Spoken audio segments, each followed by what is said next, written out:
Hey, it's Alex with Splunk Education. In this video, I'll show you how quick and easy it is to create dashboards in Splunk Enterprise. A dashboard is a collection of visualizations compiled into a single pane of glass, allowing you and your users quick visual access to your data. For this video, we're using data from Buttercup Games, a fictional video game company. We want to create a dashboard allowing us to see how product sales are doing. We'll begin by searching for all successful purchases from the online store over the last 7 days.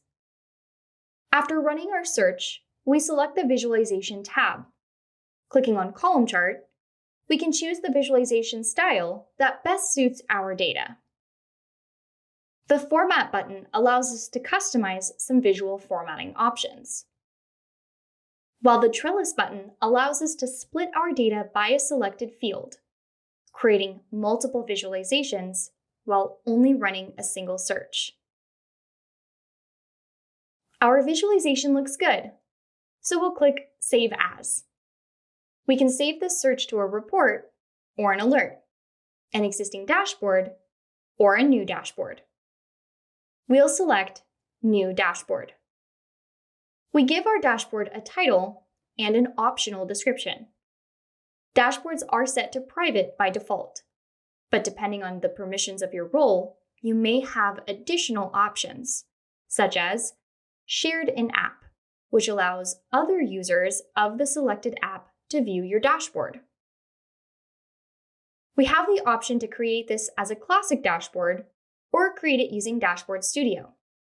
This video will cover both options, but we'll start with Classic.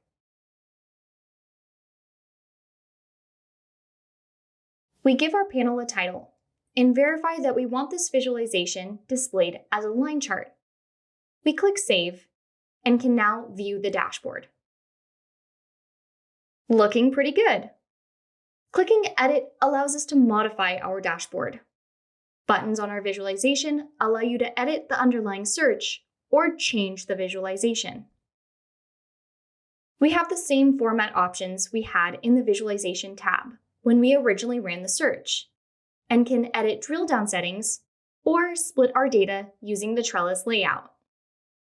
The drill down option allows us to add additional context to our data when a visualization is clicked, such as linking to a search, dashboard, report, or custom URL. We can also manage tokens through this menu, which are used to pass values to a visualization. While in edit mode, we have options to add a new panel, create a panel from a saved report, clone a panel from another dashboard, or add a pre-built panel. We can lend additional interactivity to our dashboards by adding inputs. When we originally created this line chart, we searched over the last 7 days. We can manually change the time range of this search, but it would be much easier for our users to add a time range picker. We select Add Input, then select Time. Clicking the edit icon for this input, we can give it a label, decide whether or not to automatically refresh the dashboard when a different time range is selected, change the name of the token this time range picker uses, and set a default time range. We apply the changes, save our dashboard, and refresh to make sure that the changes are applied. Now when we select the time range, that wasn't very dramatic. Oh, I know. It's not enough to just create an input. We have to link our visualizations to it. Entering edit mode again, we edit our panel to use the time range picker instead of its built-in time range. We again apply the changes, save, and refresh the dashboard. And now we can see that our time range picker affects the dashboard. A full range of customization options are available by editing a classic dashboard's XML source. We also have options to export a PDF, print the dashboard, clone the dashboard, edit permissions, set this dashboard as your home dashboard, or delete the dashboard. All dashboards created in earlier versions of Splunk, in the framework we just used, are known as classic dashboards. Later versions of Splunk can access the new Dashboard Studio, which provides even more visual formatting options through the user interface. While we can convert classic dashboards to use the new framework, be aware that some formatting and configurations may not convert as cleanly as others. Let's create something from scratch in Dashboard Studio so you can see what it's all about. We'll begin by running the same search we used to create this classic dashboard. To save ourselves some time, we'll click the Open in Search button at the bottom of this visualization. We click the Visualization tab, verify our line chart looks good, and again click the Save As button, selecting New Dashboard. Like we did before, we give the dashboard a descriptive title and can set an optional description and can edit permissions. When we select Dashboard Studio, we are prompted to choose between an absolute or grid layout. The absolute option allows for full visual control, including some custom background colors and images, shapes, icons, and free placement of any visualizations. The grid layout offers fewer customization options, but can come in handy when you will only be including visualizations, and you want to quickly be able to snap panels into place. For the purposes of this demonstration, we'll choose a grid layout. We give our visualization a title, verify that line chart is selected, save, and view the dashboard. While our content is the same as in the classic dashboard framework, everything looks just a little different. The first thing we notice is that the time range picker has been automatically added to our dashboard. This can be deleted in the source code, but be aware that you would need to manually add it back if you wanted one later down the line. We have the option to expand the dashboard to full screen or download it as a PNG or PDF. Clicking Edit, we now have a range of customization options. Selecting a component of our dashboard displays its options in the configuration panel. The options for the time range picker include its title, token name, and default value, while clicking our line chart allows us to change the visualization type, title, and description, as well as additional visual formatting options. At the bottom of the configuration panel, we can see a code snippet that relates to the selected element. As you can see, our code looks a little different.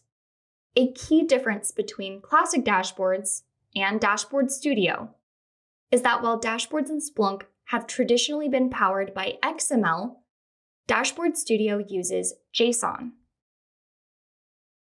The definition of a dashboard is contained in 5 sections: data sources, visualizations, inputs, layouts, and defaults.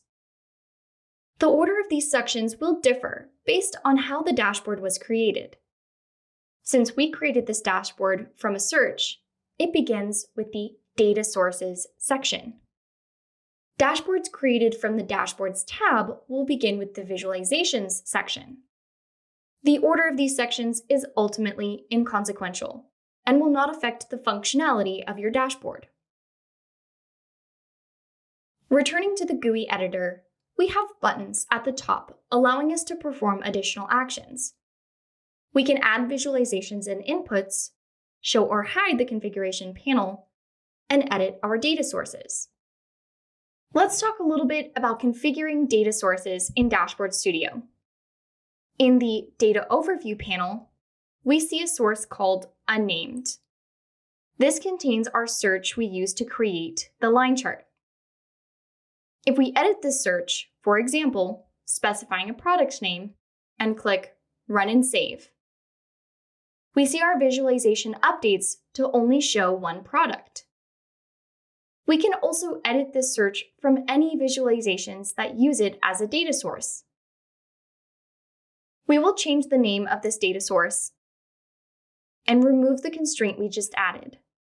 When we click Run and Save, we see that not only has the visualization updated to include all products, but that the change has also been reflected in the Data Overview panel. Data sources can be linked to 1, multiple, or 0 visualizations. Let's take a look at how this works. When we add a visualization, we are prompted to create a new data source. If we click Cancel without defining a search, we are taken to the configuration panel, where we can select Set Up Primary Data Source and see our list of data sources for this dashboard. When we select our existing data source, the visualization populates with the results of the search used by the line chart. If we edit the source,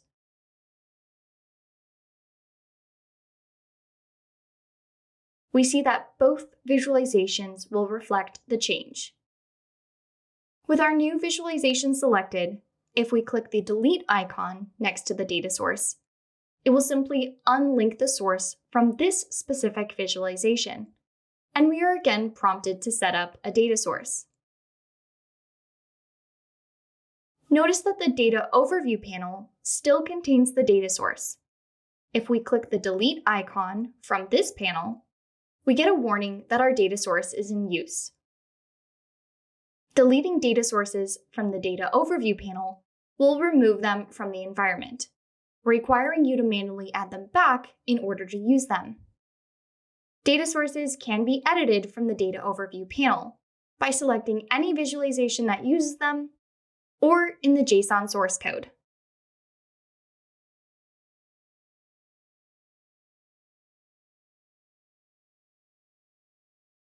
Thanks for joining us to learn more about creating dashboards in Splunk.